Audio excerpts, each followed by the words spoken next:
What's up, everybody? Hey, welcome to another episode of Wine, Cheese, and Comics. Please, yes. We got some bubbly, we got some cheddar, we got some comics behind us, and what else could be better? You know, we call the fellas and say, "Oh, but wait, look at this up here, y'all!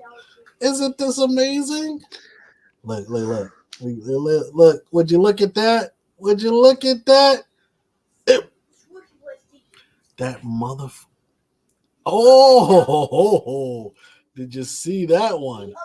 Look at that. Did you see that? Oh, look at that. What can I say, man? I got the best co-hosts in the land, y'all. Y'all know what it is. It's wine, cheese, and comics, please. A sophisticated look at the state of comics and everything pop culture. But I don't do this alone, ladies and gents. Yes, let me bring in my first co-host. Y'all know him, y'all love him. The rampaging maniac of the crew himself, the one, the only.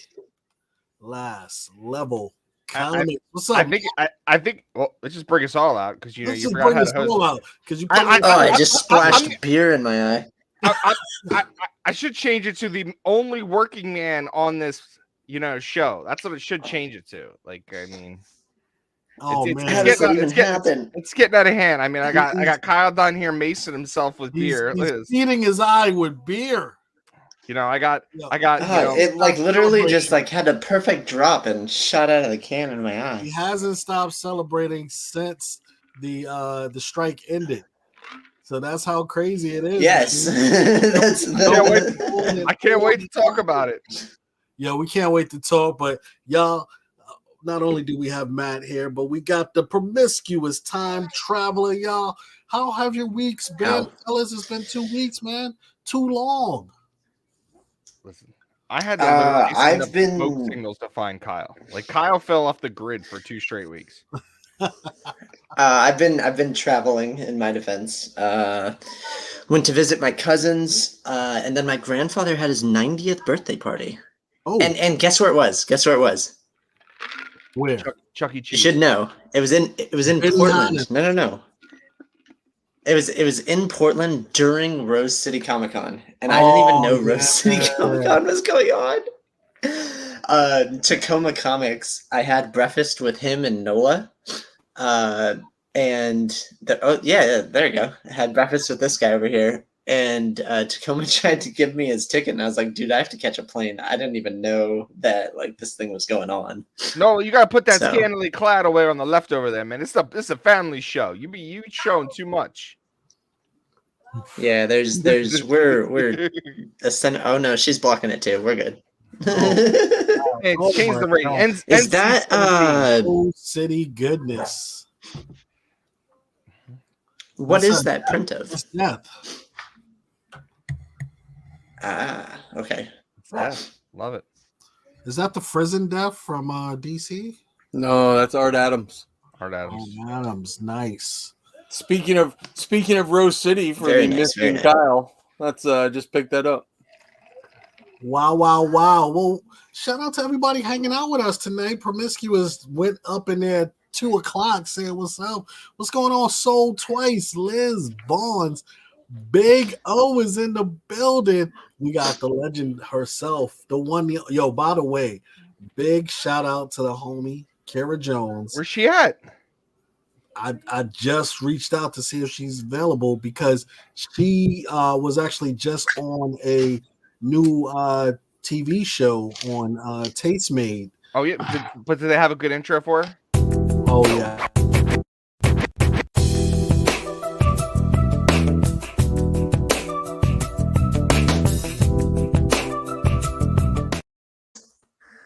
Ain't no way. Hey, you can't. I mean, if she's not coming on the show to that, I mean, I'm not interested in watching it. You can't beat that. But shout out to Kara Jones. That was a dope episode, y'all. We're gonna have to watch it and have her on to talk about it, y'all.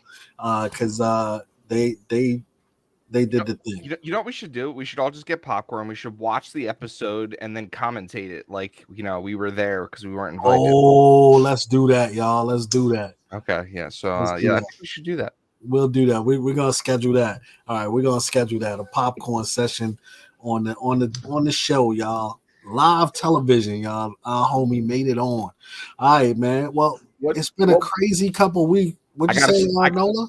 I was just gonna say what wine goes with popcorn. Everything. Everything. Probably white wine. I don't know. I don't know. Popcorn's a good palate cleanser. Can I show off the cheese I'm going to be munching on? Yeah, let's see. Yeah, man. You're all just making. I got Westminster Red Rustic Cheddar is what I'm going to be munching on. I'm about to say, did you buy that from a gas station? No, well, not for that price. Some pepper jack. I got some pepper jack. This is $19 a pound. What? Yeah, cheese is expensive, man. Hold on, man. Let me just flaunt my goodness. $19 a pound. It's just all right. It's just show. Well, it's okay. What are you guys drinking? What are you guys eating? I got some Barefoot Bubbly Pink Moscato. Mm-hmm. I'm drinking peach mango and whiskey. That's going to be so Sands is going to be. Oh wait, no. In a Shakeology. We actually have some wine. Wait, hold on. What is that? Nectarius? Nectarius? It's not. Well, is it mead? Yeah. Honeybee mead. Yep. Dang it. Okay, so Sands is close to wine with some champagne Moscato. I'm probably the furthest. I'm drinking just beer out of a can. Whoa. Wait a and minute. then we have. I'm drinking out of a Shakeology shaker. Wait a minute. Did Willy Wonka just say that? You saw What it? the You saw it? It's all good. It's all good. What universe did you drag us nice. into, promiscuous? It's all good. It's all good. Don't hate The the player, one man. where I'm late to the show instead of Sands being late to the show. That's what universe we're in. Brother, I damn near reached out to Elon Musk for Starlink to try to find you the last 2 weeks. I'm just letting you know. I just had breakfast with him. He was easy to find. Oh my God! Thanks for the invite.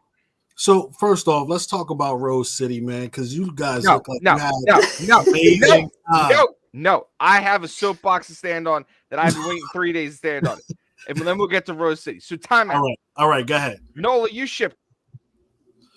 So about Rose City, y'all know these guys had an amazing time, man. All kinds of freaking pictures of Nola, Travis, promiscuous. On strike again. Matt, get on your soapbox. What were you saying, Matt? When are you not on strike? Well, listen. Well, the strike's over, so I can go back to work. You know, Bomba Glide strike, you man. saw all the production quality that already came into the show. You know, gearing up for season 3 in 2 episodes. All right. So Kyle, you ship comics. Nola, you ship comics. When you ship comics, how many comics do you put in a Gemini mailer? Anywhere from like 11, 12, somewhere 13. Go ahead. I'm waiting for answers. It depends on how big the Gemini is. Yeah, what are we talking? If I'm shipping a bunch of mullet cops, I could probably fit like 6 I'm of them in talking there. about this they're such a goddamn package that I got from this dude that looks like Herbert Hoover ripped through this thing. Like, look, how much tape did you put on here? I don't even want to open this. Who is Herbert Hoover? How did that? Oh wait, hold on. How'd that ship for $10? Look at this. This is the most like you just gotta shove it in there and tape it closed. I legitimately felt All he did was like I felt like Pondboard. Like, look, it's not even closed. It's taped All he well, did- Matt. It's taped well. all he did was write priority mail all over it in red Sharpie. Look at that. Look at Oh, I the didn't do hole. that. I didn't do that. Somebody, some wrote it. I caught I wrote was- it there. Never felt On normal, affected buying comic books that I did get in this package today. Oh my All right, God. I'm off my soapbox. Let's talk about Rose City. Let's talk about Rose City, man. That was a fantastic looking comic. The answer is 10, though. The answer is 10. Depends many- on the size. How many are in here before I open it up and count? I know there's at least 15. 14? 15? 16. I don't know. 22? It was a bigger Gemini. I'm done. That's it. I'm buying comics from Madhouse from now on. Yo, good channel, yo. Madhouse, shout out to them. They're on right now. And they just hit the 1,000 subscribers, man. You're looking at Yeah, Nola's congrats Adam to- Hughes books tonight. But talking about I don't Hughes, get why people. Go ahead. that's Adam Hughes signed awesome prints coming up for our charity show on October 6th. The frame Oh, for yes. this bad boy's coming. Nice. So we're gonna plug that all night, y'all. So the charity show next Friday, the Adeline Rose Foundation, y'all, is going down. Do not sleep. We're gonna have an amazing time, amazing giveaways, amazing prints, comics, and other things available. So many people have reached out already. Oh, look at that fire! I love that. Signed by Snyder. Oh, I thought that was Jock down there that signed it. No, Snyder signed it. That's dope too, though. That's fire. So many people. What have if the already reached signature was also lenticular and one side said Snyder and one side said Jock? That would be Oh different. my God, dope. that would be godsend. But once again, Why y'all, can't you next get that done, Friday- Matt? I know, get it done, bro. Oh, we got some Cheers to you. goodness. Next, from- go ahead. Next Friday. It's going to Yep. be October 6th, if I'm not October mistaken. 6th. The show goes down at 8, all for the Adeline Rose Foundation, and we want to make it bigger, better, and more amazing than last year, y'all. And last year was so damn awesome. So many people have already hit us up to donate, including Soul Twice, Rebecca Rader, Teresa Newell, so many people from the Cookie Crew, everybody Who that's joining us? who that's joining. There's going to be so many October's people. going to be a really big month for charity auctions in the comic community. Because at the end of the month, they Comics have for Cancer. Comics Curing Cancer. Mm. Yeah. Yep, Triple C. So save your money wisely, because we would like to make a pretty big impact on both of these good causes. I So, promise anyone that just- buys something from the auction will not get a package that looks like this. Just You might because I want you to that count the I'm- books when you get to it. Open it, Matt. I wanna bid on that exact package. you want Yes, to there you go. with the way that it looks, I'll start it off at $1. Yeah, $200 books in there. So Sands is the only one that's going to be bidding because he knows what's in there. Yeah, Rose City. Let's go. How was the experience, y'all? Because we haven't really had a chance to get to too many cons this season, and we haven't had a chance to kind of review and talk through it too much. So, what was the highs and lows of Rose City, and would you recommend it? It seemed like a more low key, chill event as opposed to a big spectacle. But what was your take, gents? So Well, what's your opinion on? I just want to get my take out of the way first because it's going to be very, very short. What's your opinion on celebrity experiences? Because there was the actress of Gamora. Why am I blanking on her name? Zoe Zoe. Saldana. Zoe Saldana. Yeah, they had a fan experience, basically like a meet and greet that came with your tickets. You just paid a certain price, and it was like an experience. And they also have the same thing. Matt and I were talking about San Francisco Fan Expo. They also have that similar aspect, but with the actors from the Star Wars series. They have Mark Hamill and Obi-Wan. I forgot his name as well. Dude, how did you fit that many books in there? What the fuck is this shit? What is this? Boss move, y'all. oh god What damn. Bruh. is this? I got my peas, y'all. All this is My peas, bro. It's This bolded is- so this is bad Matt. he can't even put freaking tape on it. Hold on. Bruv. Oh, you got fit a my peas, box bro. in there?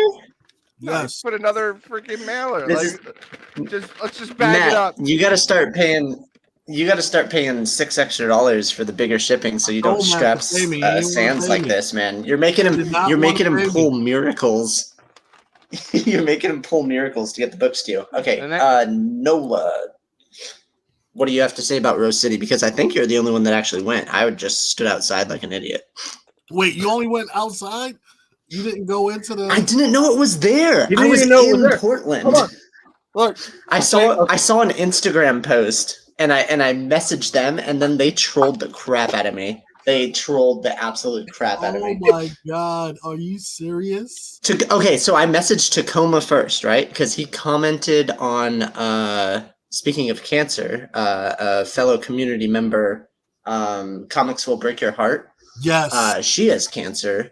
Saw her post at Rose City Comic Con, saw that Tacoma commented on it, that he was there, messaged Tacoma, and then immediately afterwards messaged Nola. Nola says, there you go. I literally said, I messaged Nola. Nola doesn't even know that it's me, and he gets upset and thinking that I only messaged Tacoma. So they decide to troll me. And Tacoma sends me a message like, "Oh, I don't really talk to Nola anymore. He like hit on my wife and like Oh my god, something are you else. serious? Oh, and sold me bad books or something like that." And so I go, "Okay, sorry. Good thing I asked. I don't like want to get into drama." I go to the meetup with Tacoma, and guess who's freaking standing there? Nola. Because we're all They were actually pretty trolling. good friends. Oh Yeah. my god. And Nola trolling gets upset. He hard. goes, "You don't message me?" And I was like, "Dude, I did message you. Check it. Check your messenger." He opens it up and goes, "Oh shit, that was you." He's like, it was like midnight. He was like delirious. He just texts back, "Yeah." I have Yeah. another friend who has travel in their name, and I swear I thought it was him because I was 99% asleep when I saw the message from him. And then I wake up the next morning and Tacoma's like, "Hey, I got this message from Kyle." And I'm like, "That's fucking crazy. I got the exact same message from some other guy." Even though it was me. Okay, so can you guys answer my question? Is it worth it to pay like $500 for your ticket if you No. get like that kind of fan experience where it's personalized? Not to me. No. All right, listen. Does it depend on the actual person that you're meeting? It could. There might be Yeah. someone out there Yeah. I'd be willing to spend that on. Maybe. All right. So listen, I'm about to drop not only a plane ticket, not only a hotel Oh, room, wait a minute. Yeah, we know this person. not only a plane ticket, a hotel room, and $400 for a signature for someone. Is there anyone in your realm that is worth that? Anyone? Or are you gonna do the Mark Hamill thing? You're like the worst. Like Oh. I literally asked a question for people to ask. Oh, you're gonna. I'm fuck. I can't. I'm just Put him on strike. Just, He's on strike. I'm out of here. Why are you on strike? I literally brought it up like 5 minutes ago. I said I said Matt and you were too distracted with opening this ridiculous package from Sands. Oh I man. literally said Matt and I were discussing San Francisco Comic-Con where they have a meet and greet with Mark Hamill and Ewan McGregor. But I had an literally open said que- that I earlier. Wait, You you weren't and paying attention. McGregor's there too? Yes. Oh, you left that part out. That's dope. So there's one signature that I am missing. So I have Poison Ivy, I have Robin and Nightwing, I have Kevin Conroy, and then I have Harvey Bullock. Now, Terrificon, I was supposed to get the Riddler. I won't get Mr. Freeze, but Mark Hamill the Joker, and I want to do it in like a neon green. A pink or green, yeah. Oh, he was animated, right? He did the voiceover for the animated Joker? Yeah. I gotta leave the show. I'm just like Dude, I honestly, gotta I'm go. operating on a lag. Look, you could operate in 20th century right now. You crushed my heart. Like today, I'm contemplating divorce. Like I've never been so done with the Hey, did you ever see this show? No. Son of Zorn? No, I'm out. It was Man, stop really trying to good. show us your pants, man. We I'm don't just wanna saying. see it. Even if he whipped it out right there, I could not salvage the show after these comments. All right, Okay. Jets. So, Can we answer Matt's question though? Is there somebody that you would go over the top for having like an intimate experience with? you know what? I would say Hmm. You get signature. You get kind of what is it? You get like a personalized meet and greet. Like you hang out with them. Hmm. That's what this experience is. There's one-to-one time. I can't think of an actor that I would want to. But that thing doesn't do it for me. Mark Hamill easily does it for me. He does very, very few and far between signings where he'll actually like do the start to finish, and yeah, 100%. Yeah, it's hard for me too. I can't think of anyone I want to drop 500 on and hang out with like that outside of like music entertainment, like Jay-Z or something like that. Okay. So we're in yeah. So you go to like a music convention. Yeah, celebrity realm, that type of thing. But Nola, what was your experience like inside of Rose City? So yes, I don't like cons anymore because they're not about comics anymore. Fair. When I literally, when I go to cons, I still just go for comics predominantly, and then to look around it at all the wackiness and maybe meet and talk to some of the creators and that kind of thing. So I thought Rose City was pretty good. Friday night was really cool. I walked right in and walked right up to Adam Hughes' table and right up to Art Adams' table with no lines, and everything was fucking awesome. I went the next day and it was just too crowded for me. I honestly, I don't want to fight crowds that much to look at cool shit. I completely understand, man. I got to yell at Joseph Schmalke, so that was fun. Schmalke is a cool dude, man. We were sitting in the hotel lobby. It was me and Discovery Bay and Tacoma, and Travis might have been there. And I had talked to Schmalke earlier in the night and got him to do a sketch cover for me. And he come walking through the hotel lobby, and I'm like, Schmalke, get to work. So was he there with his wife? His wife is cool too. No, he was there with what's his name? Rich Woodley, I think, the guy he does Electric Black with. Ah, gotcha. Yeah. Yeah. You know, it shocks me how many independent comics Schmalke is on right now. Like he's on, you know, We Don't Kill Spiders. He's on a bunch of new indies. Like he's pretty anti-establishment. He's like F Marvel, like it's just so many of them that he's on. It's crazy. Yeah, something is killing the children. Goodness, right there, Joseph. All right, so isn't it?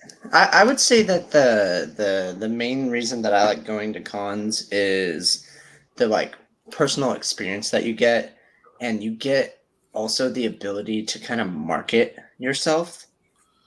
Like you talk to people that you might have not even known were like close to you or working on certain projects. You get to hear what they have coming up. I don't know. We have the ability to talk to each other like over the internet, but there's something different when they're promoting like their thing like right in front of you, and you get to be immersed in that in the moment. It's very personable rather than just sending a message through like Instagram Messenger or something like that. And honestly, my for me, experience with the cons, as you guys know, I've always thought the cons should be. Yeah, I always thought the cons should be, hey, you can get these exclusive things that you want, but I've come to realize I was more excited about random people coming up to me like, hey, Sans, what's going on? Like running into Earthly Possessions at New York City Comic-Con, and he's there, he's working with Star Wars University and doing I'm like, what are you doing here? And it's just you just run into so many people.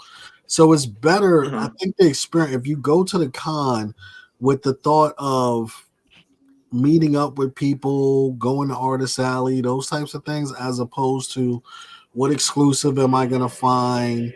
You know, all of the lines you got to wait on to get signature. That stuff is not exciting. It's not fun, man. That's like work. Like standing standing on line to meet Christopher Lloyd and Marty McFly, Michael J. Fox. It was fun and dandy, but waiting like I couldn't roam the floors. I had to wait on these long lines. So it's like a time killer, man. So I would say, the cons, spend a day just hanging out with people, and if you got stuff to get done, spend a day getting stuff done, man. But yeah, I've learned my lesson about trying to just focus on exclusives and running around. It's not worth it. Well, I don't even know if there were exclusives at Portland. I just didn't care. Celebrities, I didn't care. Like you were saying, the highlight for me was I rode down there with Tacoma, got to hang out with Tacoma. We got there, and Travis had a big booth set up, so we talked to him for a little while. The Comics Gains people were there. We got to hang out with them for a little while. Like I said, we had drinks. Yeah, I remember seeing posts from them. That's the best part for me is all of this is cool, and I love hanging out with you guys, and I really appreciate Matt sending me the invites for this because I like hanging out with the three of y'all. But doing it in person is a whole nother level, at least for me. Ballpark. I'm disappointed I get my invite. I mean, I know I'm not as cool as Kyle, but damn, man, it's disrespectful. He didn't even know that was Kyle. He's like, who the fuck? I was gonna say, texted me? I think Kyle actually thought I was mad at him. Yeah, I thought that he was upset. Well, when you came in hot, you brought a lot of energy. You're like, you didn't even text me, and I was like, what are you talking about? Oh my god, that is. It was very fun. I don't know. I don't think I'm very cool, but I do try to be myself when I can. So let's start to talk a little bit about what's going on with the strike and everything else, because we got some great news that hold on, don't you son of a bitch. What are you doing? What are you doing tonight? Let's do it.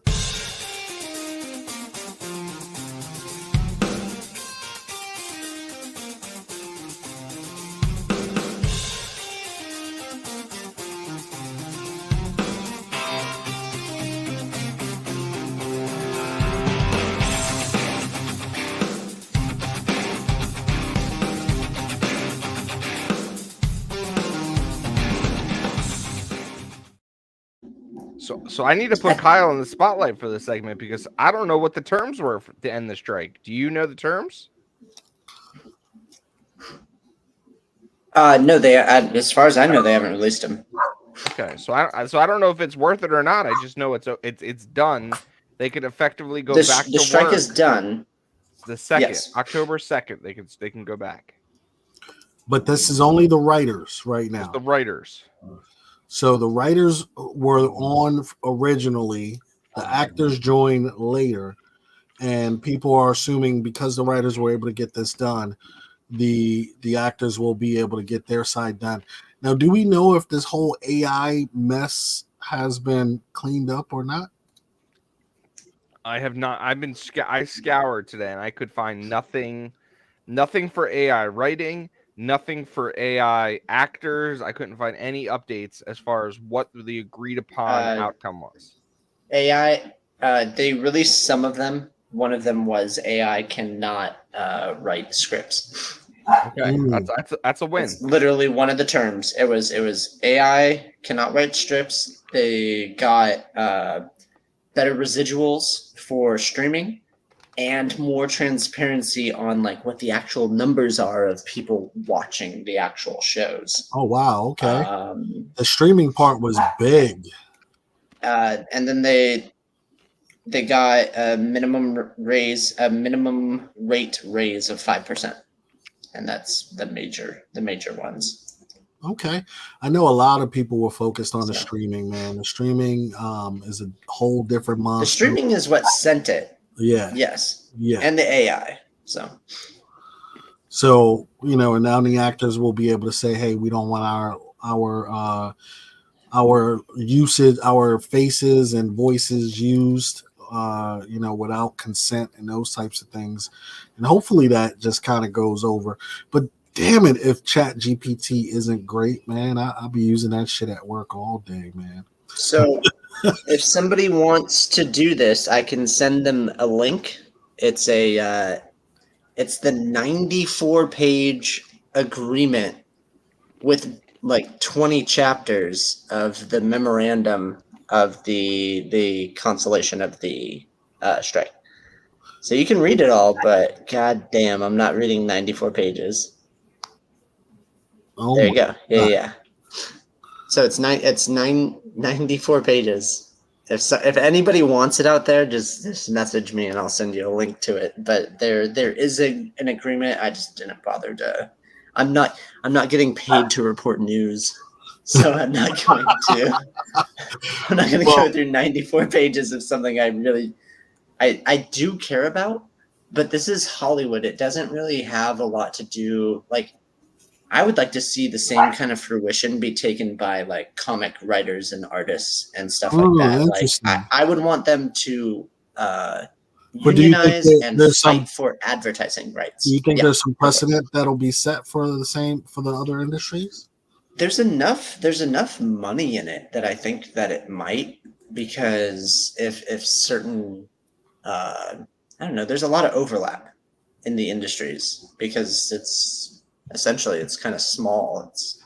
It's there's only so many writers, there's only so many actors, but there's tons of like independent stuff. Once you get into the independent scene, everything just balloons out. There's so much great content that nobody sees out there, and we're just obsessed with like the big stuff, like The Flash. All right, fact check me, Noah. What you got? And as for viewership transparency, the company, since you're on mute and no one can actually hear what you're saying. So, yeah, my dog was barking. So, Mine is too, for whatever reason.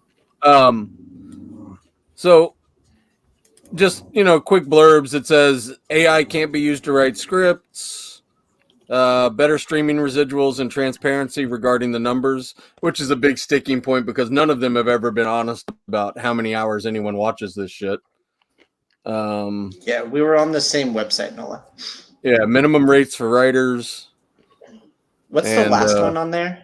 Minimum staffing for TV writers' rooms. So okay, those cool. are the biggies. So they actually want to keep people in the writers' room. All right, cool. Yep. Not bad, not bad. So, do we think that movies and shows that were pushed are going to get back on track, or are we going to be kind of 6 months to 9 months out, like it was saying? Because we saw a bunch of shows get like, Across the Spider-Verse has no release date now. So the delays will probably stay true. Yeah, because that list of delays was released relatively recently. Maybe add another week to each of them because this isn't going into effect till the start of the new month. So maybe add 2 weeks. But it's just the writers. It's not even the actors. Dates. So you have to understand. But they couldn't do anything because what also joined the writer stuff. There's a lot of like crew people that also joined the strike. Correct. Because once everything halted, everybody just jumped on board. Well, the problem with a movie like Across the Spider-Verse, it was already done, but they had to, I guess, the second half of it. What do they have to do? It was more of the writer side that they had to do like rewrites, or do they have to do reshoots with the actors? What needs to happen there? I didn't hear that it was done. I thought they were still animating. Oh no, I thought it was completed and it was already set. That's over my head. As far as I knew, they were still animating it because the Spider-Verse, the most recent one that came out, there was employee turnover of like over 100 employees that were turned over because of the demands of the animation of the actual they kept asking them to keep do it over, and in your contract you have a certain amount of like reshoots and rewrites and stuff like that. I know that a lot of people quit the project because they thought that it was too demanding, but the product that was created was so like phenomenally good. I think it was worth the time that was put into it. Granted, I don't know what people's contracts were that reflected whether they were getting paid for those like the reanimations and stuff like that, or if it was just like not included. Because if you're not getting paid for it, I mean, Why do shoot, it? I'd leave Why too if do they it? keep asking me to do it over and over again. Like, I'm done. Like, No. get somebody else. Completely understood. Completely understood. Yeah, I don't know their contracts. And it comes to another thing. Like, do you want to read the 94-page essay on what the agreement is, or is it not influential to you or your job? Now, So, as being a member of SAG-AFTRA, when they sign that new contract, will you get a copy? I should. They update. I took a bad swallow. They update our terms and conditions every year, and then we just kind of we vote. The funniest part is the voting for the council people. So we vote for our board, basically, of people that are going to represent us at the table. And I always find it really funny, the people who like actually want to like do that. It seems like non forgiving job, or what's it called, where you don't get like appreciated for the amount of work that you do. Thankless. Thankless. Yeah. It seems like a very thankless job to do. Yeah, most union heads, like you always see the head of the NBA or NFL union, and everyone's like, "F that guy." Yeah. It's like, So the minimum. Exactly. But everybody needs a scapegoat. I mean, without getting too political. So the contract that was written, I'm not sure how it's going to affect SAG-AFTRA. I'm not sure if we're still on strike or not. I'm not working right now anyways, so it doesn't really matter to me. But yeah, everything is based in like a base contract. The minimum contract being raised for writers is phenomenal. So that means that anybody with any experience gets a base rate increase of 5%. So I think that's huge. So, but yeah. Other than that, if you like I said, if you guys want to read more, I'll send you the document and you can like get immersed into the culture. Otherwise, I think that we can move on. Yeah, I'll send it in. I'm not reading half my comics. I'm not reading that goddamn contract. It's like all of these. You sign up for a new website and it has all of these terms of agreement. Who reads that shit, man? You've just signed away your life into perpetuity by clicking on this button, and I'm like, I'm not reading this shit. They specifically make it that long so you don't read it. Right. I know that. All right. Yeah, absolutely. So what would we like to move on to? Scorsese. Martin. I can't say it. Scorsese. Well, hold on. Before we even do that, I gotta say, shout out to Matt for the goddamn movie being like #1 and making all of this money. Goddamn Hiroshima movie. What is this movie called? Oppenheimer. Did you watch it finally? No. How is it making all of this money still? Disrespectful. It hasn't even been released. You've never even seen Barbie yet. I know. I haven't seen Barbie, bro. I haven't seen Barbie. Right?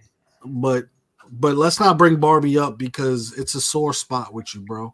Barbie. You can't compare the two. They're completely different things, and that's but they're inseparable, bro. Inseparable. The only thing that made them similar was their release date. Right. So other than that, they were inseparable. But yeah, shout out to you, man. I don't know how this movie continues to just trug along. 926 million worldwide. Is this like? I mean, it's good, man. It's a good Nolan film. Has made some amazing movies, but a movie about like this type of content doesn't get this much money. What is going on? It's a good listen. I will tell you that, there's movies that he's done. Batman, Momentum. What's the one with God, I can't think of the name. Inception. Inception. Thanks, you. That's exactly what I was looking for. Like he's done some really cool creative things. Interstellar, but like this was like his take on history, and it wasn't like your standard. Okay, this is where he was in college. This is why he became a scientist, and the facts. It was like the way that he told the story didn't feel like a 3.5 hour movie. Mm. And again, you had such good actors. And again, like Robert Downey Jr. said, this was his number one best performance he's ever done as an actor. That Robert speaks about- Downey. Robert Yeah. Downey was in this movie. I didn't even realize that. I'm fucking done. I just can't. I can't. Like he's in there. Emily Blunt plays his wife. Emily Blunt is in the movie. Yeah, he plays his wife. Okay, now I understand. I love Emily Blunt. Oh my! You know, gosh. you have Matt. What's your Damon. favorite Emily Blunt movie, man?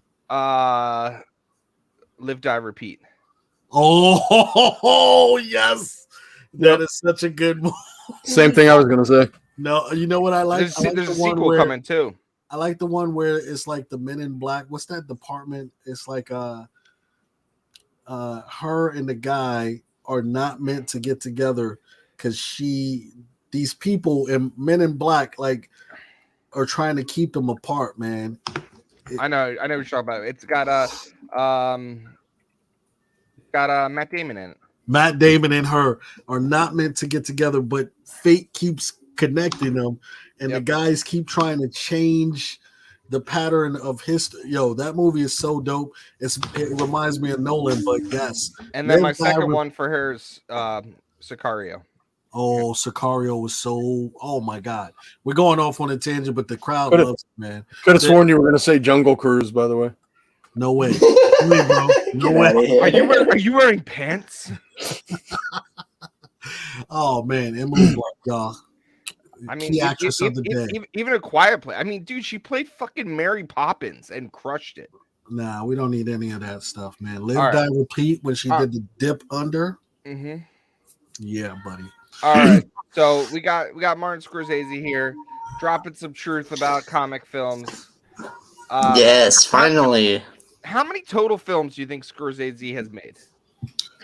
Ooh, I had to do a little digging for this topic. like big 100. blockbusters or Just No, films, no, total. films. Like how many? 174. No, it's I'm under. gonna- 50. No, I'm gonna go I'm gonna 25. say 62. It's under 50. I'll give you that. It's under Oh, 50. 25. Okay, 25. Nola. Scorsese. Let's go with a good clean number like 40 then. 40. Kyle. What? I said 174, so I'll go with I the just- highest. I just said 50. under, I'll say 50. Okay, it's 33.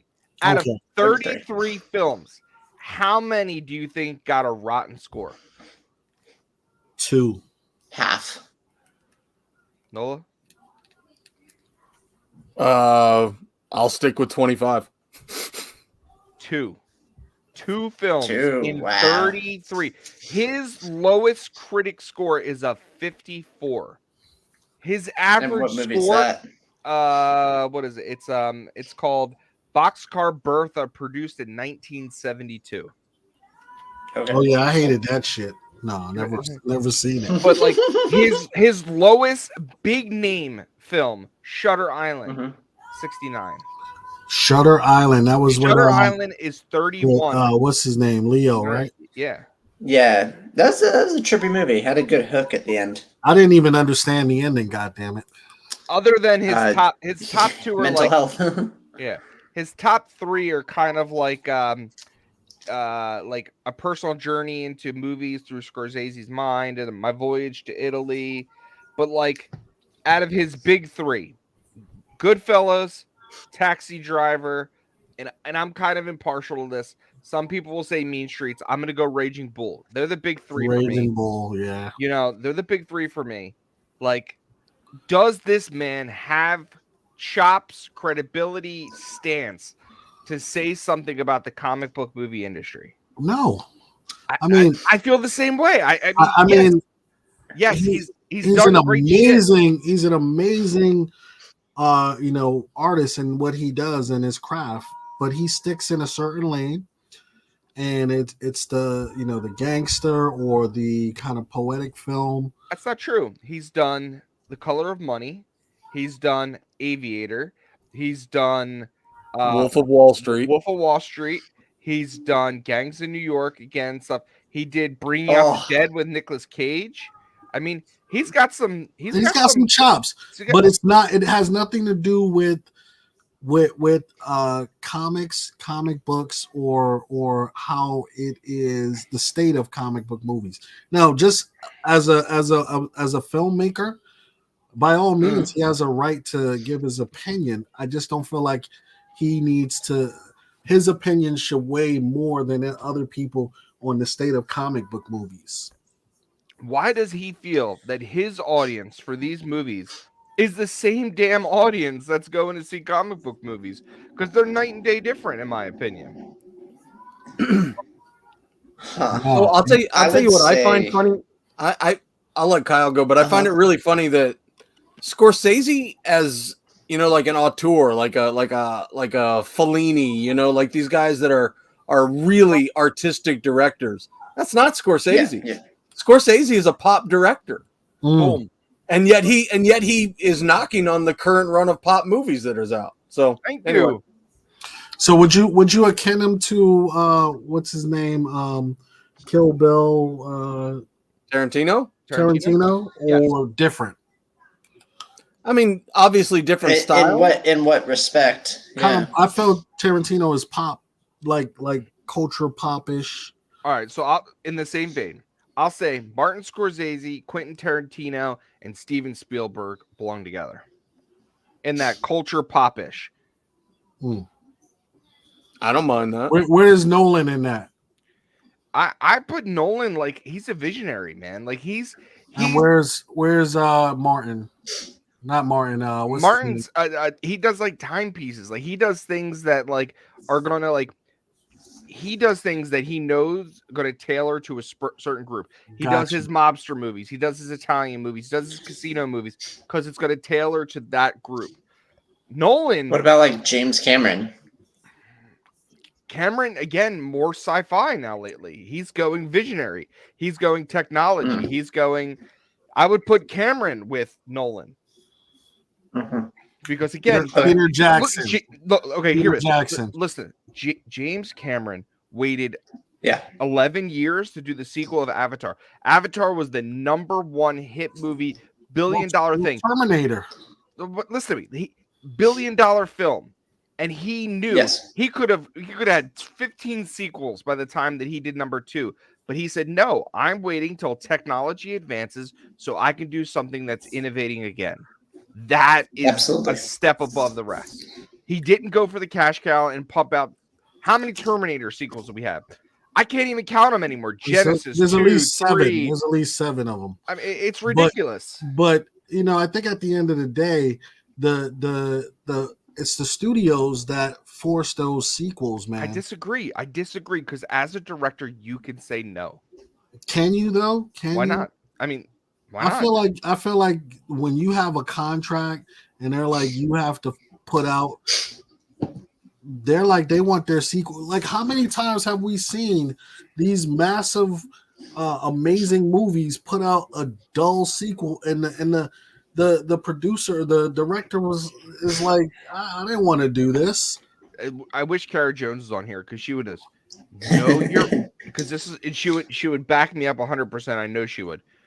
As a director, as a leader, as the one that's steering the film, you know your worth, you know what you have to bring to the table during those discussions, and you know what's the best for the film. If you know that you're worth waiting for, smack your salami down on the table, say, you're waiting for me to do this, and that's the agreement, and walk away. And if they ruin it with another director, you could say, I did the greatness and they trashed it. That's where I think the problem is, because a lot of times you get that and the studios are like, well, we're just going to put someone else on this shit anyway. And that's fine. They go and they trash it and you have your one-hit wonder.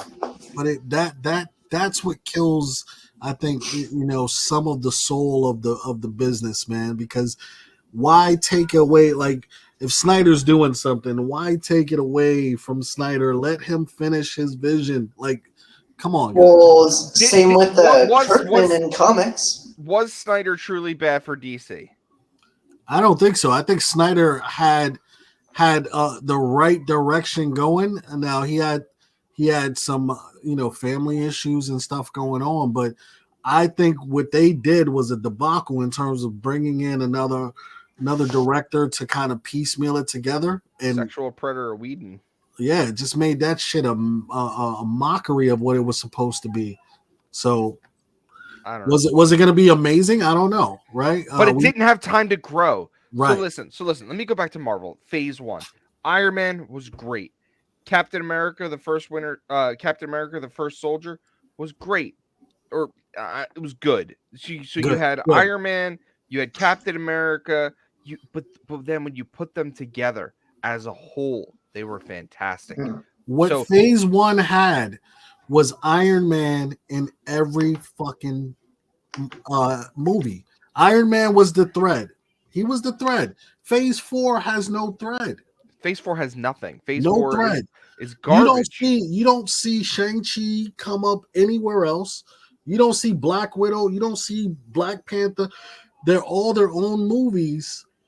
Even the TV shows are not bringing the threads together. Like, oh, did I have to watch Miss Marvel to watch Loki to watch like She-Hulk? No, they're like their own little separate. It's like watching NBC and you see Friends is on here, and then an hour later it's Frasier, and they have nothing to do with each other or whatever. They just need to pivot.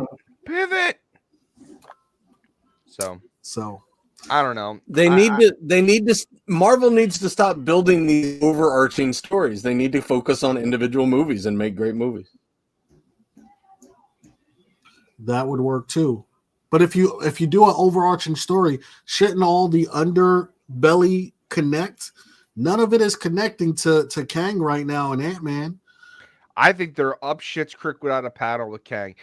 Jonathan Majors, they cannot move forward with him. Well, he's clear. Everything's clear. They just announced that they're moving forward with him. Yeah, like they literally just yesterday. It's all good to go. Did they really? Yes. No, literally yesterday. They said we are going forward with Jonathan Majors as the big bad. Honestly, I think that's the biggest mistake they made. The best they can do now is say that the Kang that we saw was a lesser variant, and we're going to see a bigger, badder, more. It doesn't matter. You've lost the interest. I'm telling you, what they should have done is, again, they have the opportunity, rewrite the script with Fantastic Four with some type of thing. Give us Doctor Doom. He's the only one that's going to be compared. No, I don't too soon for Galactus. I'm not ready for the Silver Surfer. Give me Doctor Doom, and give me Doctor Doom like he fails or something and sends the signal that brings Galactus to the world. Like, he should set up Galactus. Man, I would love to see. I'm more interested in the goddamn one-off Elseworld stuff that DC is doing than anything that Marvel or DCEU is doing. Unless we're gonna get a Kirkman run on X-Men, what? That'd be crazy. Kyle, what are you No, I was saying that Robert Kirkman. You mentioned that certain runs get cut short. Robert Kirkman has this whole overarching thing for the X-Men, and he's like, I want to do 10 years of X-Men, and he just got cut short because they didn't want to go forward with it. I think the problem lies in like money, basically, like how much money certain things are making. I have a question going back to Martin Scorsese. I have 3 questions, and then I want to make my opinion. Is it a stay in your lane kind of aspect? Like he has nothing to do with comics. He has nothing to do with this. Sure, he's a director in like pop culture. He can make comments. I just think that the way that he's doing it, it's like, man, your jealousy showing. Yes. Like that's what's doing it for me. It's not his. He can have everyone's entitled to opinion, but how he's expressing his opinion, it's like your jealousy showing. You're taking shots for no reason. Like, bring something to the table that's going to help the industry, not take shots at. That's how I feel about it. What you got, a hound dog back there? Yeah, I guess. So. No. Question 2. would you value like Christopher Nolan's opinion over Martin Scorsese when it comes to like related to comic book movies and stuff like that, Yeah. or insert other comic book persons? Okay, Nolan did The and then Dark Knight, and fair. I And he feel has- like he has an inside as to what Okay. success looks like in a comic book genre. And Nolan also took some pretty heavy hits. Okay, so let me go back to when The Dark Knight came out. When they said they cast Heath Ledger as the Joker, Nolan got thrown to the fucking wolves. He was thrown to Yeah, the he did. bus. They thought Heath Ledger was the worst thing on the trash. They had fucking, what was it, A Knight's Tale? Oh yeah, He was here's he was this he was fucking- fresh off Knight's Tale, which Yeah. is hilarious. Knight's No, Tale, Knight's Tale was good though, man. But It was Knight's good. It was a Tale, good movie. Yes. 10 things I hate about you. How could Yep. you do that? Like, he was in the doghouse, but he saw something in someone that made a breakout acting performance like none other. Still to this Yes. day gives you chills Yeah. when you watch Heath Ledger's Joker, man. That guy's character composition there was just immaculate. And the fact that he kept changing his goddamn story, you can go back and watch that and be like, what did he say? No way. Every time. Oh God, it was so good. The first comic book I read was Killing Joke, and it made that comic so much better because that's what happened. Like he told like an origin story, but then Heath kept spinning it. All right, so third question: do you agree with what Martin Scorsese said?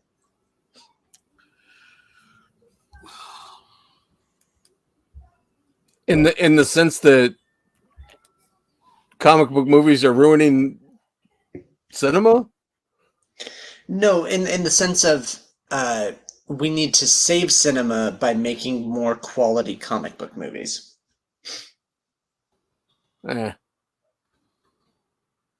It's there's always been a dichotomy between people who believe in something called cinema and people who believe in something called movies. Okay. And honestly, to me, it just feels like he wants to consider himself film high-minded, noir. and comic books are lowbrow. Yeah, it's like, are you going to be at the sun? Are you going to be at the Sunrise, festival? Or is your film going to make the festival and be nominated? Versus, is it just a blockbuster? Is it a Will Smith movie? Is it a blockbuster? Is it meaningless dribble? So, I agree with what Noah was saying. And let's be honest. I mean, people have said this about comic books for as long as there have been comic books. Before there was ever a comic book movie, comic books were regarded as like the lowest form of written literature. It's there was no value to them. And Scorsese's just sort of reinforcing that, but in film. Which is interesting because some of the most complex storylines and arcs are in comics, whether it be Marvel, DC, independent. Now, some of it is shit, right? You're reading through treasure troves of shit, but once in a while you get a One Bad Day, right? Once in a while you get an amazing story that someone came up with, and it is that good that you're like, oh my God, this was award winning. Whether it be, like I said, indie, and it's more so indie these days, but every now and then Marvel and DC does catch a wave outside of just trying to sell books.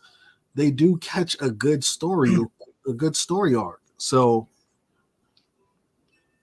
well, even if you take the British guys off the chart, if you take the Grant Morrisons and the Alan Moores and the Neil Gaimans, you look at someone like Chris Claremont. The stories that dude spun for hundreds of issues. I mean, come on. It's fucking amazing what he was able to put together. And then you've got guys like Mark Millar and Bendis, and, maybe they're not, again, the high-minded, but the stories that they put together are incredible. Are we at a point where there's no new material, though? Hold on, real quick, though. I want to touch on Nolan. So yes, Nolan, he 100% wrote 100 episodes and had these great stories. But the problem is his stories in the time that he wrote them were original arcs. So when you now have these characters that have gone through a Chris Claremont arc, and then you have a new up and coming writer write an arc for Phoenix, and they're like, well, we've seen Dark Phoenix. That's the best that we're ever going to get out of Dark Phoenix. These writers are living in the coattails because no matter what they do, they're not going to equal in your brain, in that cultural excellence, that Chris Claremont 100. That's what I'm saying. Are we at a standstill with creativity? But no, I just think that's why we need new heroes. We need new heroes with new stories. But the problem is, it is so hard to get a new hero off the ground. I swear to you, Kyle, the brainwaves hit me. If you say one word about Spider-Boy, I'm going to find you in California. He said the brainwaves hit me. Jeff, tell us about Spider-Boy. You don't know where I am. You can't find me. I'm hidden. But what do you agree with what he's saying, Kyle, in terms of new characters, new stories, new things for Marvel? That was the first thing that I agreed with. Actually, was what Matt just said. It's impossible anymore. Yeah. Okay. So my opinion on what Scorsese said was, I think I would value the opinion of, I don't know, like the Next Issue podcast or Comic Pals or people that have been like immersed in comic book culture. Like I'd value the opinion of everybody here over the opinion of Martin Scorsese when it comes to this stuff. But I don't think he's wrong. Like I think that the quality of comic book, like kind of cinema specifically, I'm not going to say anything about animation, but cinema, live action cinema is really struggling, and I'm not finding myself Is enjoying. That even your opinion of the media Elseworlds though, like kind of the Batman, the Joker. So let me just live action in general. Imagine, I think it's been on a downward trajectory in terms of quality. I don't think the quality was good to begin with. What quality was good? What am I comparing it to? I'm comparing it to like Dark Knight. What if Scorsese did the first Avenger with a mobster approach where they're behind enemy lines and they need to go in and get the Red Skull? Like that's my problem. He isn't even willing to take his style and his stuff and apply it to something outside of his comfort zone. Like I think a Scorsese movie about Captain America and his early World War II got a group that fucking went behind enemy lines, were rescuing soldiers, were trying to find Hitler, like all of like his piece on like trying to find Hitler with the Captain America punching Hitler cover, like being the catalyst, that would be amazing. You know what the problem is? He can't see past the fan. He's too self-righteous. He's too self-righteous. I feel like it's the whimsical of comic that he can't see past.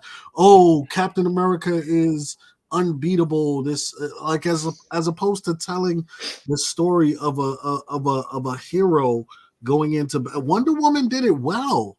Like Wonder Woman did it number one. Like I didn't feel like she couldn't be beat. I felt like she was going through that movie and it was like, oh, this is dope to see what she can do on a war scene. But it wasn't like she could just go in and do whatever she want anytime. She had to go about it strategically and be disguised in certain points. It was very interesting. And that is what a score. I agree with you, Matt. Take your talent and tell us the story of Captain America or someone like that, you know, from a quote unquote cinema, you know, fair, you know, or a, so it's not theme parky and it's not, you know, taking us to Disneyland all the time. What is Gangs of New York? Butcher Bill is the superhero of New York City. or Bill the Butcher. You know, the Dead Rabbits with Leonardo DiCaprio. They're fucking superheroes in a sense that they led their community to justice. It's no fucking different. It's just him pissing and moaning that fucking every film in cinema right now is superheroes. And quite frankly, he better get on his fucking knees and gravel because superheroes have carried the movie industry It's for the propped it last up. 5 years, or else Yep. we wouldn't fucking have movie theaters. Yep, it's propped it up during. I'm a little upset with franchises. Like, I'm about to like completely stop going to the movie theaters if all they're showing is Fast and Furious 10 Part 2, Expendables but it makes 7. money. Like, It makes Cinematic money. That's a cinematic masterpiece. They went to space in what was it? A Fiora Fiesta, whatever. It makes fucking money. Look, sometimes there's just gonna be But- dumb shit. But listen, that's Senseless. what's fun about making movies. You should be able to make a movie that's funny. Look at Jackass. Jackass was just dudes that did dumb shit. Like, I'm going this weekend to go see Paw Patrol. Why? Because my son loves it. It's going to be the dumbest shit ever, but my son loves it, and I love the movies. So going to the movies to see something with him, it's worth it. I need dumb shit. I mean, this is a No. perfect transition to horror because I think 90% of horror movies are dumb fucking shit. You know, And like then you get the one masterpiece that comes out every 10 years, and you're just like, oh my god. all right. Cabin.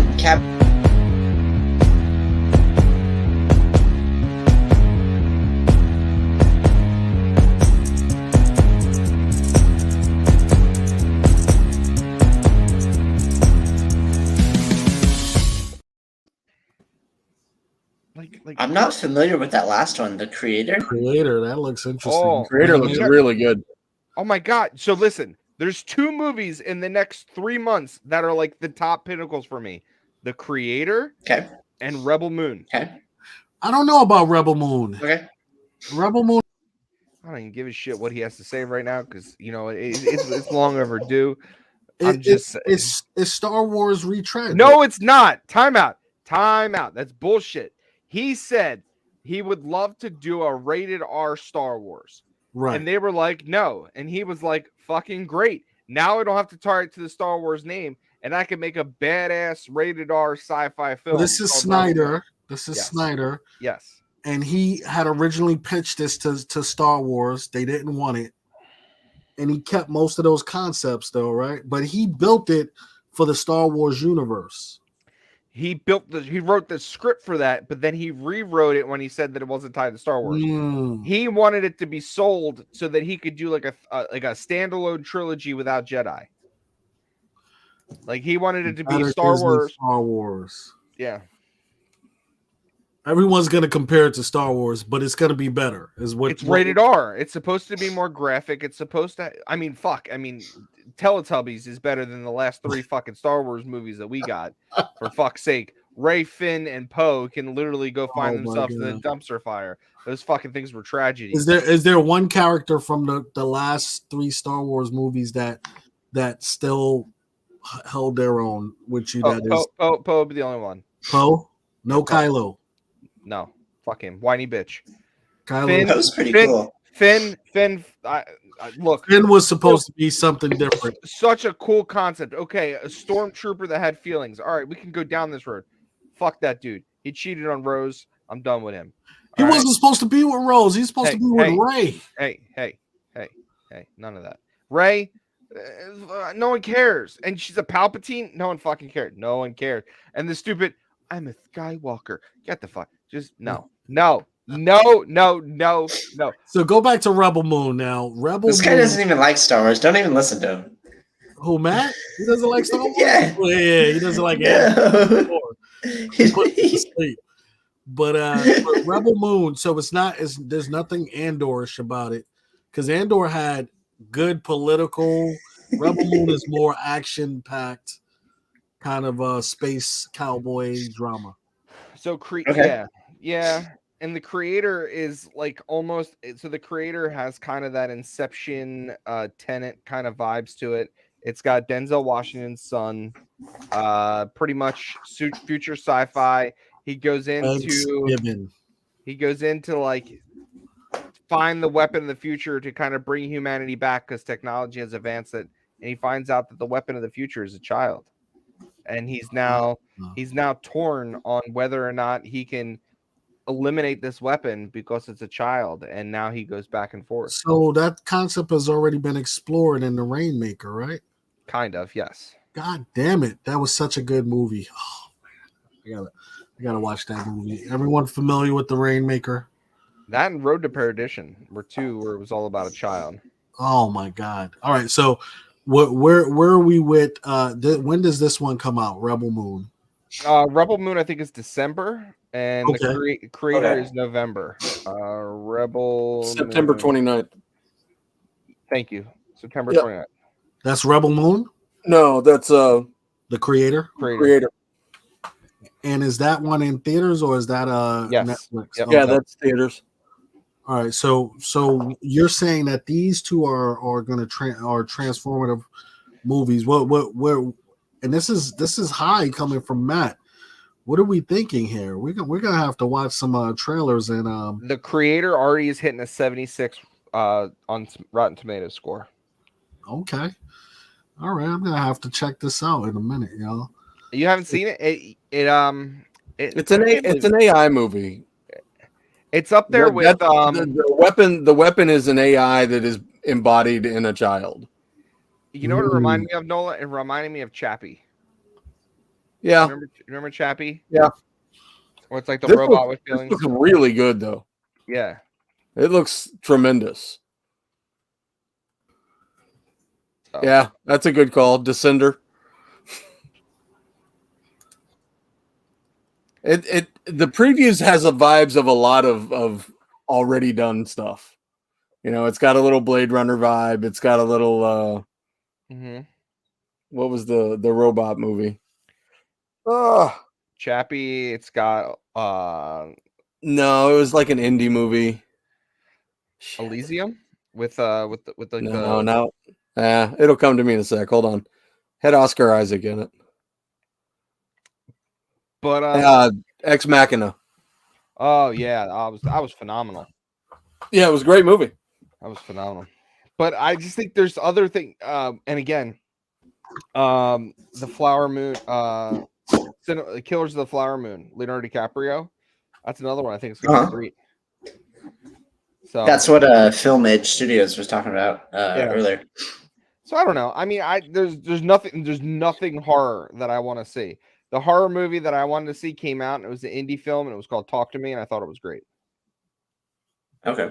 That was it for horror. There's nothing more that I want to see. I'm tired of hearing about the new Crystal Lake, the Jason reboot. It's him as a kid and how he drowns. All right, so this movie is basically the Golden Child meets what's the Will Smith AI movie? iRobot. iRobot meets the other thing that Nola just said. It definitely looks interesting, but kind of Terminator 2. It's Terminator 2 in a sense of, do we fucking let AI take over the world? Like it's one of those types of movies. So I definitely see the influences, but it does look like a standalone powerhouse. So I like it. Film Age Studio. I could not see any movie that has Patrick Dempsey in it. I'm sorry. McCreepy from whatever TV series he was in. I just can't do it. Thanksgiving is gonna be fun. Thanksgiving is, you know why I like Thanksgiving? I said Sands does. Do you remember Tarantino movies where like Grindhouse and Terror Planet or whatever it is? There would always be incoming this fall, Thanksgiving. Like me and my wife, we would talk about that. They should really do that movie. I'd watch it, and they're doing it Thanksgiving, man. I'm looking forward to it. You know, I'm watching I'm 9 seconds into the trailer because I haven't seen it. You know exactly what I saw. It's My Bloody 3D Valentine or whatever it was. My Bloody Valentine. That's literally all I'm getting. And 9 seconds in, that's literally the first thing that popped into my brain. It's a 54-second trailer. What has been the most creative horror that you've seen in the last 15 years? 15 years. Saw 1 had a fucking amazing twist. Saw 1 did have an amazing twist. Saw 1, I think it was original, and it talked about a guy getting back to those that did wrong to him.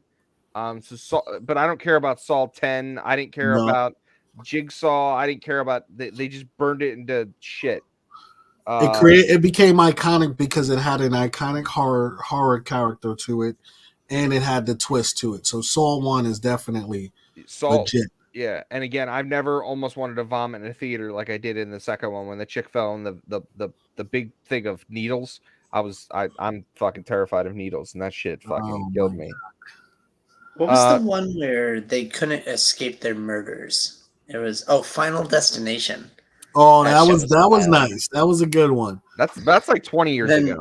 Yeah, that's 20 years ago. Then there's another one more recent where they go into they're filming and they go into a mental asylum and they get locked in it. I think there's like 3 of them, 3 movies as a trilogy. I really enjoyed that. I just always forget the name of it. They were filming, like actually filming a documentary about it, and then they get like thrown into like the actual like crazy world. Lake Mungo. So 2 I enjoyed recently is the Cabin in the Woods, and Cabin in the Woods is an instant classic, right? Cabin in the Woods and Insidious 1. Okay. I feel like they both had unique stories to them. Like Cabin in the Woods took all your tropes and played on it, and it had that comedy aspect to it, but it was done so well, and the end threw me for a loop. So I thought Cabin in the Woods was great. Insidious it brought the jump scares. It gave me a new concept of kind of dream walking and going into a different realm. I feel like that James Wan kind of Insidious and the other one, the two people that stomp out horrors were pretty good. So those films kind of came close. I found it. It's hear me out though.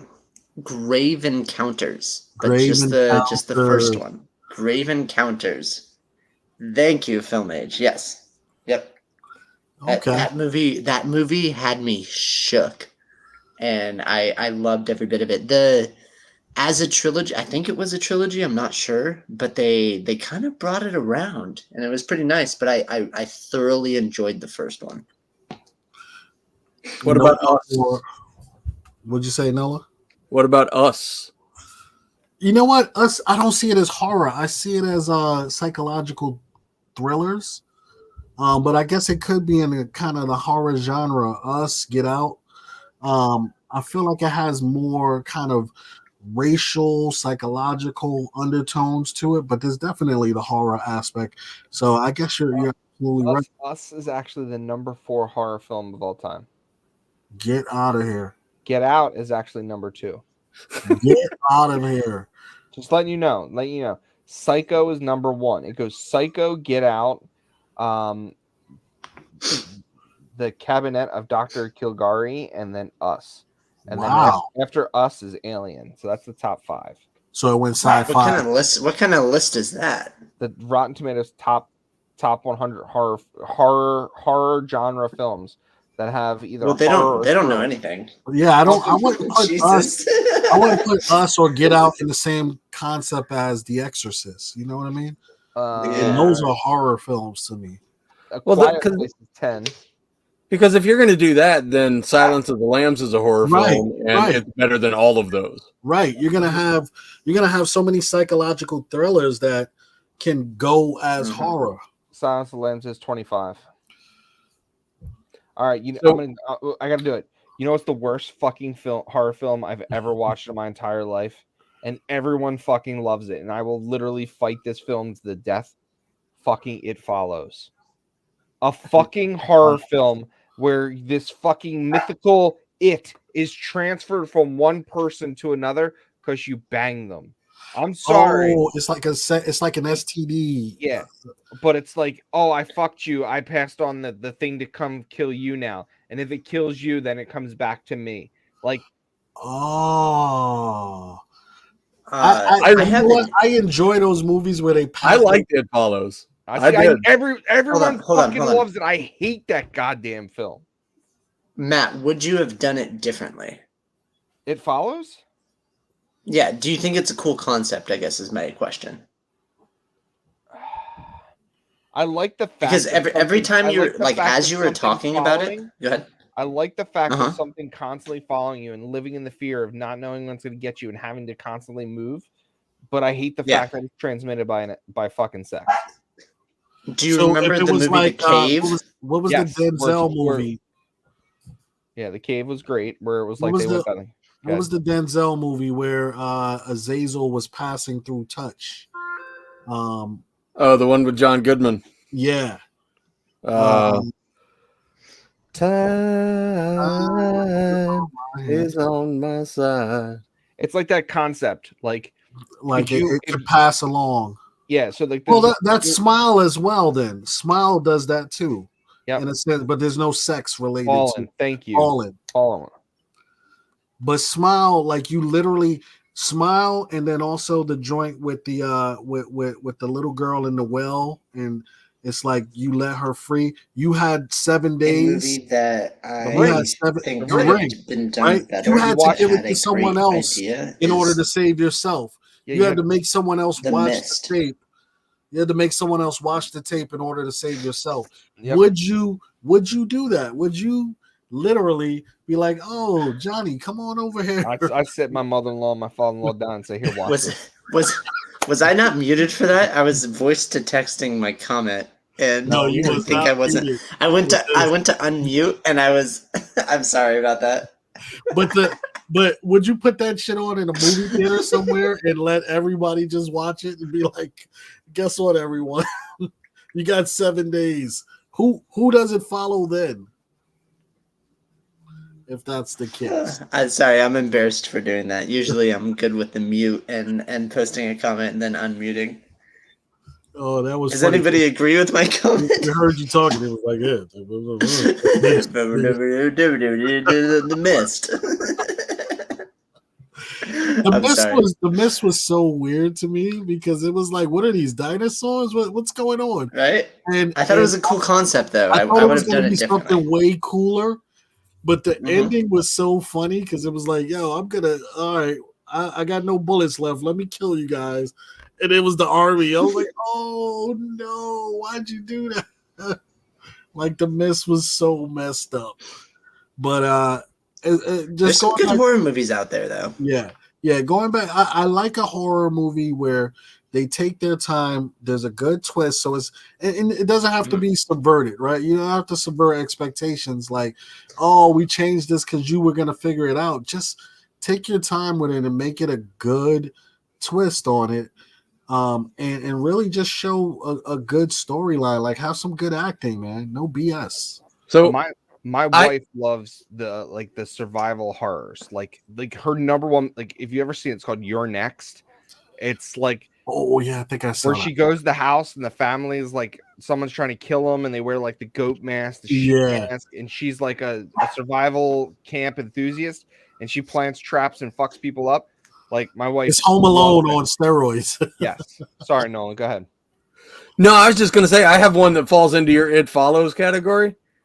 For me, it's Hereditary. I never seen it. Yeah, Hereditary was a movie. Everyone seems to love that movie, and I just thought it was dumb. I didn't get it. That was a sick movie. But see, you know what? You know what was better? Again, if I was to put that, give it like The Ring, It Follows, dude, Drag Me to Hell was phenomenal. Drag Me to Hell was too comical, man. It was phenomenal. It was a good concept. It was just too comical. Like the damn goat. Where's my dancing freeze? on the table. I need the Freeze brothers here, like my horror film enthusiast. Like, Hey, the Freeze we lost. brothers are on 1,000 episode with that Wonder Woman book, but They're they're on literally 1,000 live on a episode different show with stream the right Wonder- now. Yeah. Let's get them over Yeah. here. Yeah, but they do rank the Well, show. we can have an October show with them. Yeah, that'd be I awesome. think that would be Bring them a on. great suggestion. Yeah, let's bring them on for kind of a horror because you're talking through slashers, you're talking through psychological dramas, you're talking through gore movies. You got to kind of place them in different, like, because some people are more scared with fucking clowns than Jason running after them, right? A good clown I mean, movie. what was the big clown movie this year? That one, it was like a super low budgets. It was a sequel, but it was super gory, made on like $10,000 budget. Now it's like the number one movie. Oh, Terrifier. Yeah. Thank you. Oh, the Terrifier is so goddamn crazy, man. Oh my god. Because like anytime it's more mime than clown, like the guy doesn't speak, he's just like looking at you and he's like, and you're like, oh, this is fucking creepy, man. I can't deal with this. Literally, I'm going to shoot you. That Jeff said killer clowns from outer space. Yo, man, I'm telling you, early back in the day, like when you went to like a fair and like the killer clowns, they put you in that that bubblegum cocoon.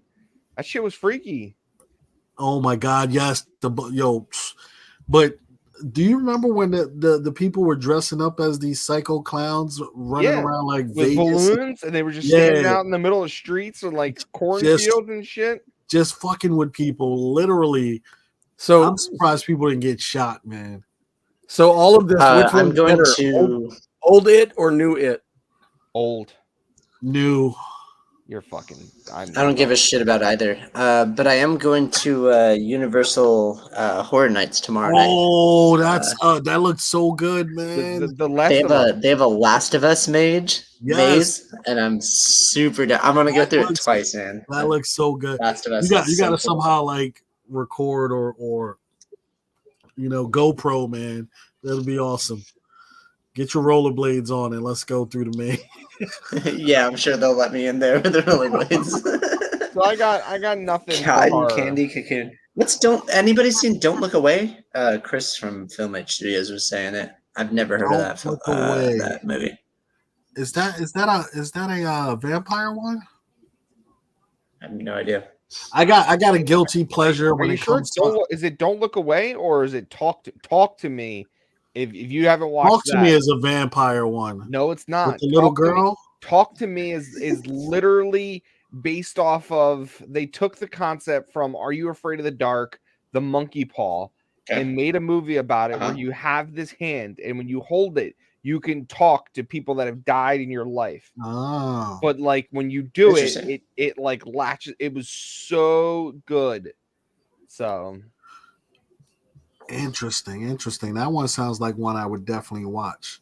I got guilty when it comes to horror though. My guilty pleasure is zombie movies. So Shaun of the Dead all day. Okay. Shaun of the Dead, like once October hits, I'm watching Shaun of the Dead. I'm watching Dawn of the Dead. Going to the Winchester. Come on and get down with the sickness. World War Z, like I just watched that. Did you like World War Z? I Loved it, bro. I liked World War Z. Loved it. Who And there's supposed to be a who was sequel the coming? director of Brad Shaun Pitt. of the Dead? Edgar Wright. Yeah, Edgar Wright. He is my favorite director, like hands down. he is so He is fucking he is good. the master of transitions. He understands how to So good. transition. Shaun of the Dead is such a good zombie movie because they kept to everything true about zombies, but they made you have so much fun with it, man. Like for the just the simple fact that people are walking around these zombies and able to get to their friends and everything. Oh my god. And they're like meeting groups of other people passing them, and they're like, wait a minute, that's the same setup that we got. It was hilarious, man. We got to get to the Shaun of the Dead classic. You guys, I'm surprised that's not in the top 10, bro. It's in there. It's definitely on there. Hold on. It's not in the top 100. It's got to be lower down. It's I'd say like 54. You got the red on you. It's no way that movie should be way down there, man. Hold on. It's in the top. I think it's in the top 100. Hold on. I was surprised that it was higher than 28 Days Later. What? 83. Where's 28 Days Later? That's like one of my favorite movies of all 80. time. 28 Days Later is 92. Bruv, 108. bruv, you got British, 108. Oh no. bruv, you got British, you got Zombie or Rage, and you got my man Killian or whatever his name. The trifecta, man. That's a crazy good movie, man. Did you just list off like 5 things and call it a trifecta? Yeah, I said Killian, zombies, and Rage. It's British. Yo, Okay. all right. Is anyone watching The Walking Dead? Daryl Dixon. I hear it's great. I heard it's amazing. The Daryl one. I heard it's No, great. I was trying to. I gotta be honest. I would love to table it for our next show. Yeah, I gotta watch it. Because we're gonna be full spooky season when we do our next show. All right. So the other thing is, do you feel that big budget horror films or the small indie films are better? And the reason I ask that is because Nicolas Cage, his movie Mandy, I fucking loved it. And it is like the shit indie film of Nicolas Cage's career, but it is fantastic. I can't remember Mandy. 91 on Rotten Tomatoes. Is it how old is that one? 2018. Oh, it's recent. And it is I haven't even heard of it. Right. It is It's horror. so good. Horror, Mandy. Love it. I'm gonna say the more Yeah. independent ones because they kind of throw me for like a little bit of a loop. They seem to have like this like some good writing to it. And they kind of rely more on the writing than the effects. Cabin in the Woods 30. Rosemary's Baby 27. You know, some of those classics are always going to be up there. Even though I don't feel like they always stand true. The Babadook The Babadook. See, that's another one I couldn't get into. I didn't like it. 13. Jaws The 12. The Babadook is 13?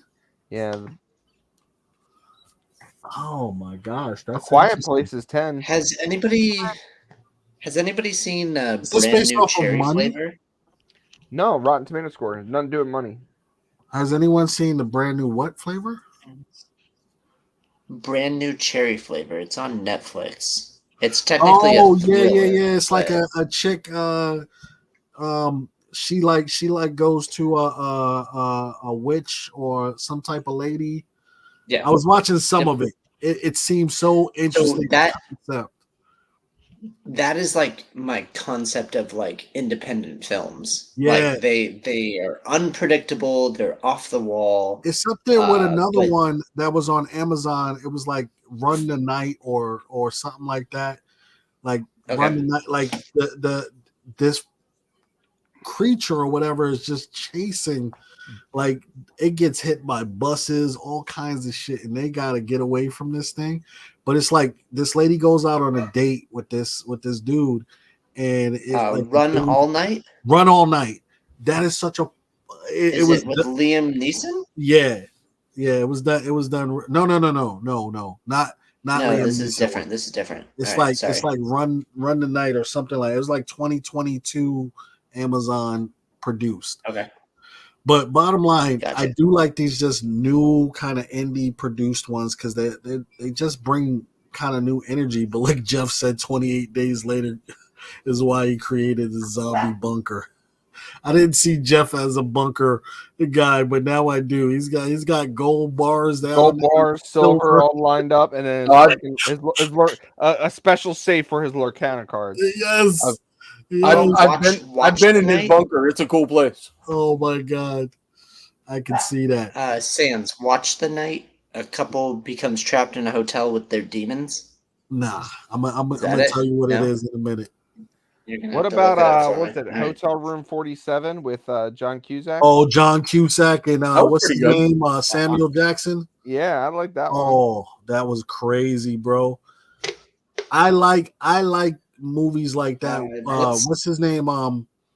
What's the one that what's his name did? Jim Carrey. like that horror one with the number, like he kept counting 13. or something. 23? Oh, 23. lucky number 11. No, Oh 23. no, way I different. know. I remember Lucky Number 11, but that 23 movie that weirded me. It's so good. That was a weird movie. Absolutely. If you can figure out that Amazon one, that'd be nice because I'm looking for some horror stuff to watch. Is it Run, Sweetheart, Run? The Exorcist by itself, 1973. The Exorcist. How high do you think it is in the Yes. top 200? How high? The 1973 version. I'm surprised it's not the number one all time on Rotten Linda Tomatoes. Blair? 25. I'm gonna say it's probably in the 63 range, considering what I've been hearing. 126. No way. Oh, You know what? outta It here. is What? right. It is right below Crawl, which is the alligator movie. No fucking way. That movie No. to this day The is Omen. still creepy. The Omen, 1976, 130. All right. What Those about the movies Ring? just, they don't hold up though. Yeah. The Exorcist I felt held up. American Werewolf in London, 132. One of my favorite movies of all, like the not American Werewolf in London. I actually might go to Richmond just to get some signatures from those actors, man, because that movie, when I saw it as a kid, man, it literally had me laughing, it had me scared, it had everything you could want in a movie, man. Like stay out of the moors. Like you got this guy, he's waking up and he's seeing his dead friend like decaying every couple days, and he's like, David, you gotta kill yourself. You're gonna kill again. Like, yo, oh my god, that movie and the actual transformation to the werewolf has to be my favorite of all time. Like I haven't seen outside of Michael Jackson's Thriller. What about the And it- Wolf, man? With Benicio del Toro. I thought that was pretty- awesome, but I still like the transformation from American Werewolf in London. Top of all time, man. He's like, This one hurts me. The Thing. oh, the 130. thing was good. I just watched it again. 138. Ugh. I just watched it again, man. And Poltergeist, another classic, 140. Where do you put Poltergeist to the other side? No, horrible. Oh, that was. I'm gonna tell you, man. I love old people, but that was some creepy shit. The old My- guy. And my grandmom is like super small, and if she ever says the words Carol Ann, I'm sitting in her grave. Caroline. Run to the light, Caroline. But that old guy in that second movie was like, oh my god. I was like, man, old people, you're getting creepy right now. That shit had me going, man. Yeah, it's called Run, Sweetheart, So- Run, Kyle. The Ring, Run, 192. Sweetheart, Run. The Ring was Oh, such an okay. original Thank concept, but I think it came from the Japanese kind of culture like that. What happens is when something hits, it gets overdone, man. They started bringing The Grudge and all those other things over, and it kind of just like oversaturated. Because I thought when she came out the TV, that was next level crazy, man. I was like, And the oh, facial features. They still do that cosplay at Comic Cons where they have somebody rolling around on a TV and they have her come out backwards through the fucking TV. It's nuts. crazy. See the Nuts. ones that creep me out from way back are like the David Cronenberg movies, like Videodrome Yes. and that shit. Those are the ones that like I hate to say it this way, but got under my skin because it's all about body horror. Phantasm. Oh, Phantasm with that goddamn silver ball and that tall guy. Yep. That Well, fucked me up as a kid. And in terms of gore, that goddamn box Hellraiser, man, that was always some creepy shit to me, man. Hellraiser. Hellraiser was I just saw it. Hold on. It was high. 197. Where do they put something like Alfred Hitchcock? Is that on there? Like the Oh bird? yeah. Oh, the birds are so low. Let's see. Yeah, but Psycho's got- like number one on that list, though. Psycho's number one, and then after Psycho, you got King Kong, Nosferatu, which is old, 1922, The Night of the Hunter, Nosferatu. 1955, and Bride of Frankenstein was 11. Interesting. The Birds is definitely on here. It was like in the top 25. Hold on. Oh, okay. Because that shit still to this day weirds people out. The Birds, 38. The Birds 38. people had a lot of bad experiences watching that one. So Blumhouse did a series on Hulu. I think it was called Into the Dark. Yes. And it's a series, but each episode is like a full-length movie. Yes. And So each why one do is, we like Blumhouse? Yeah, go ahead, Nola. I was just gonna say each one. It's kind of cool because each one takes place in a holiday, and it kind of lampoons that holiday and turns all the holidays into horror events. So Oh wait, I'm mixing that up. There was this horror TV series that came. I think it was like a Finnish show, or it was some European. It was like translated. It was called Dark? Into the Night, and they Into the Night, they yep. flew an airplane.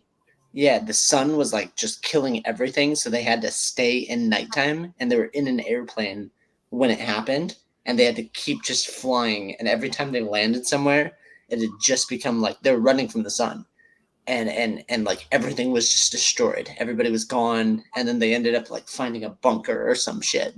Oh, that And sounds yeah, amazing. that was there's some good foreign shows out there. What's the Russian one? Oh, Dark? like what was the one with the cave?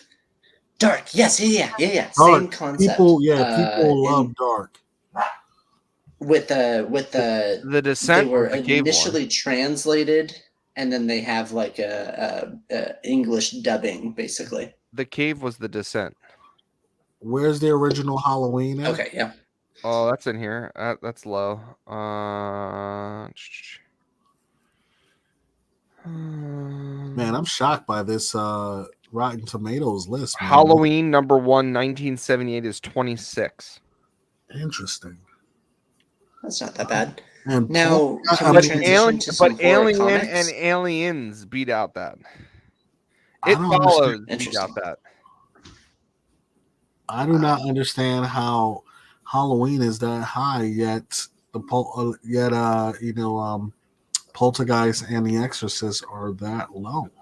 Hereditary, I know you hate it. No, it's 18. yeah, Wow. And it's So again, this is- it follows is 20. I just don't get it. So this is my argument about Rotten Tomatoes: is how many people are just following along because they don't want to be the one that says that I'm the one that doesn't like this thing.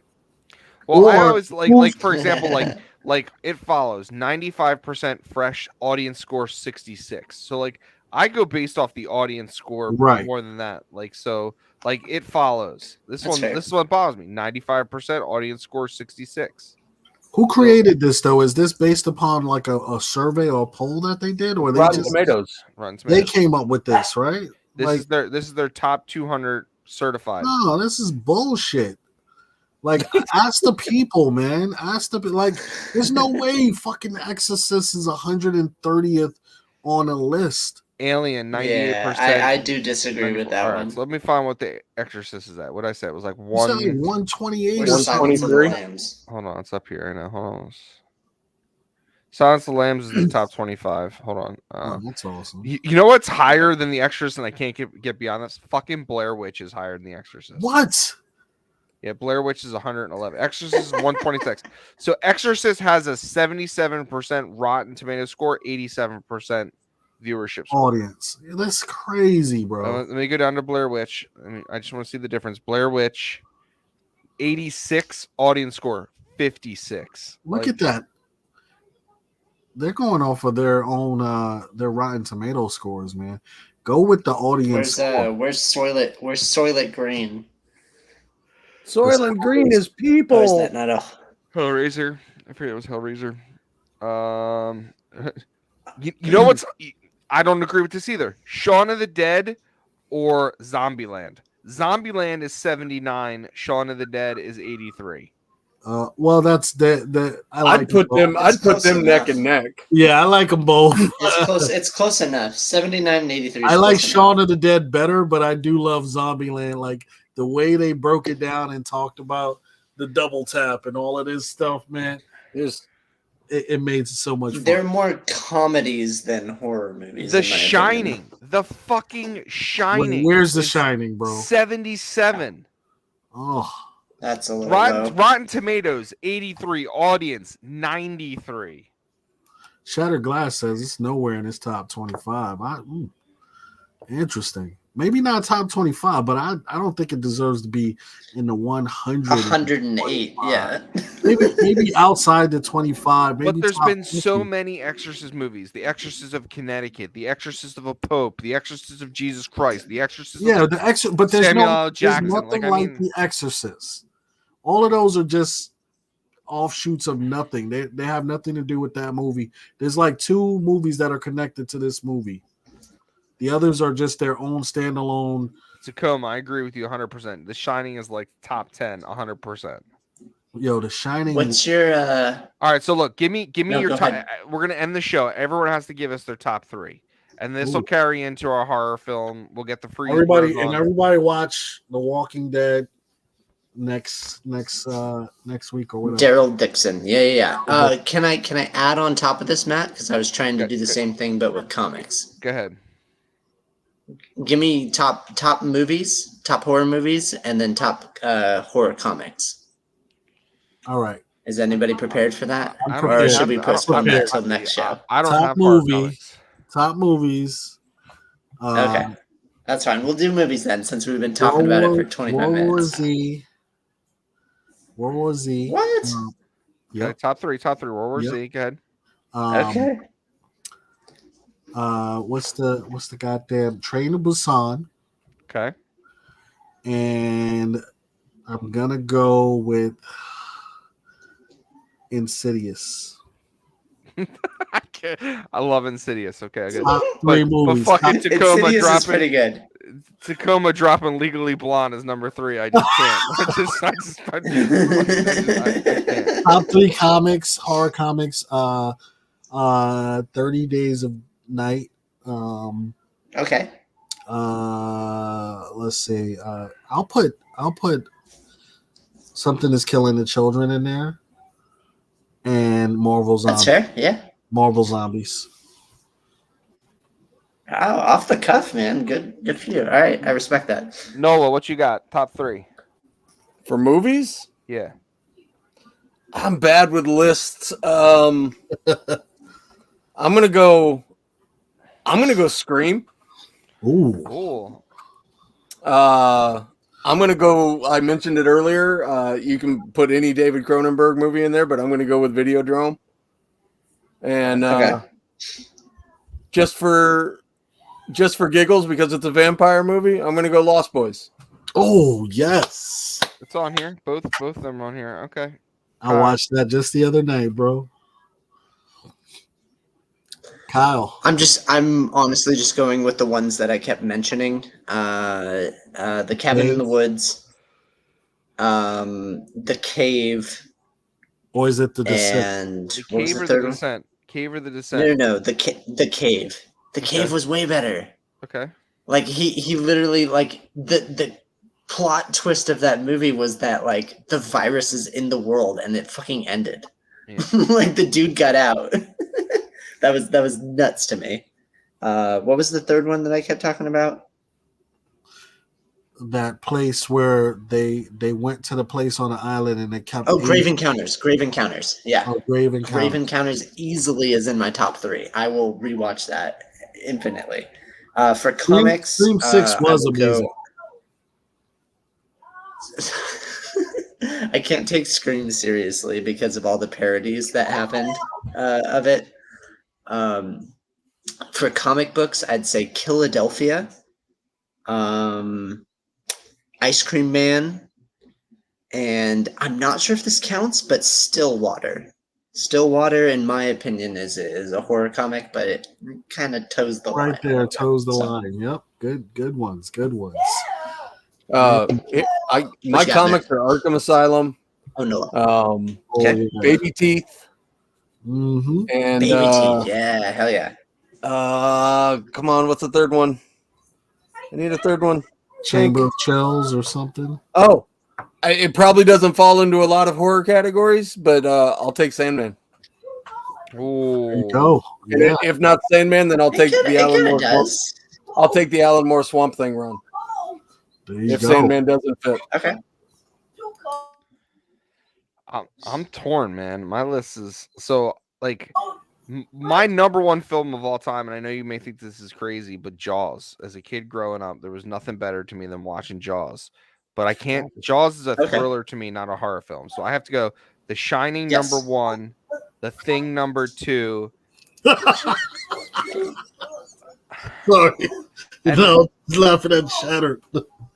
And then, yeah, thank you, Rise Skywalker. Number 3 is kind of a toss up in my opinion. God, it's so tough. Nightmare on Elm Street number 1. Mm, Mhm. The mm. fact that Okay. there was something that haunted you in your dreams, and when you fell asleep, it could kill you in your dreams as a kid. That was so much was more terrifying than terrifying. Jason Oh and my Mike god. Myers and all of that. And the The song, motherfucker, the he was fucking song. burnt up, two, Yeah. man. Freddy's coming for you.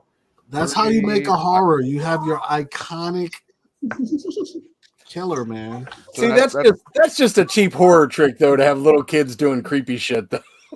Shattered Glass. I'm telling That's, you, that's fair. just Like what Jaws 1 did to cinema is just You couldn't go to the beach, bro. No one went to the beach. Like, what? Stay out of the water. I'm no longer a fisherman. Oh yeah, anything that's true, man, that's messed up. Chainsaw Massacre. Oh god. yeah, Chainsaw The Massacre. people under the hill The was- ring had That's me not even on. shook as a There's kid. not a single Chainsaw Massacre on this list. None that of was them. crazy. What about the ring? Is the ring on the list? The Ring is on here. It's like 200. Wow. All right, y'all. That was Well, a we good hit that sweet spot where we're gonna call it a night. We want to thank everybody for hanging out. From all of us to all of you, we want to know what creeps you out. So if you're watching this on the rewind, tell us your top 3 horror comics and movies, and see how we stack up. Absolutely. Hopefully, Train to Busan is up there with you guys. That's actually the top 50. The Ring is 192. Don't post them now. Wait for us to end and then put it in the comment section. Yeah. Section. Please, the Muppets take bad. I'm surprised no one said Bitter Root, by the way. Oh, Bitterroot. You know what? I haven't Bitterroot. read this I didn't give series. my comics, but Bitterroot would be up there. I haven't read the series. I want to see that in the show, though. People keep talking about it a lot. Train to Busan was real quick. I just want to get you the number because that was definitely in here because I looked at it twice.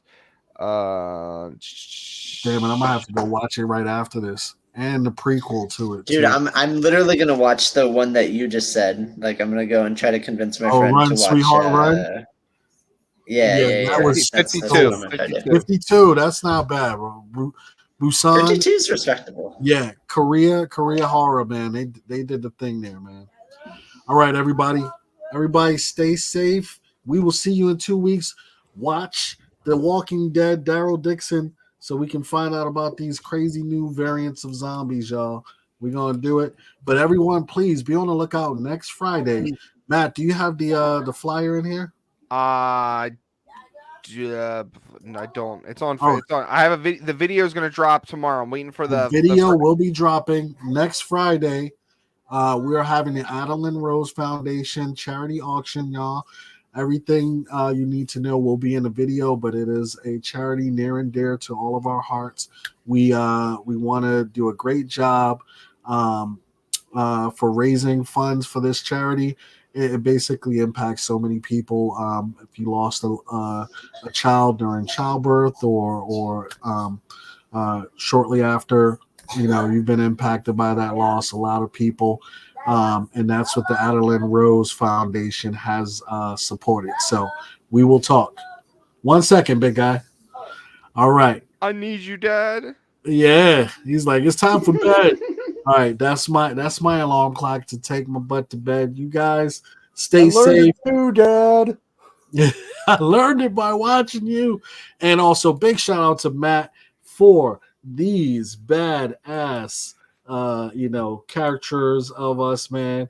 Big shout out to Absolutely. the artists. We got some big things coming for season 3. We got a Big things website. We coming. got some merch. We got some media outlets. We got a new intro. We got finally someone's going to do some work for this show. Hey, man, you're the creative mind of this, man. Genius. I'm gonna come out with my own brand of rollerblades. And on that note, ladies and gents, we're out of here.